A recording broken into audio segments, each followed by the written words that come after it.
আসসালামু আলাইকুম। আবার চলে এলাম আর একটা রেসিপির সাথে। এটা হচ্ছে পনিরের রেসিপি। পনিরটাকে হালকা ভেজে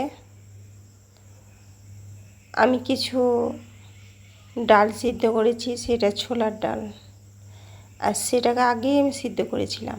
তারপরে এটা নর্মালভাবে খুব কম তেল মশলায় আমি এটা তৈরি করেছি। এটা আপনি একবার দেখেছেন, এটা আপনার কাছে আরও সহজ, আপনি পারবেন। খুব সহজ রেসিপি, ছোটো বড়ো সবার খাওয়া হবে। এটা ছোলার ডাল থাকলে ভালো, আর এটাকে যেভাবে তৈরি করবেন সেটা সেইভাবে এটা তৈরি হবে। দেখেন কালারটা কত সুন্দর এসছে। আমার পরিবারে পনিরটা পছন্দ করে, পনিরটা তৈরি করা হয়েছে।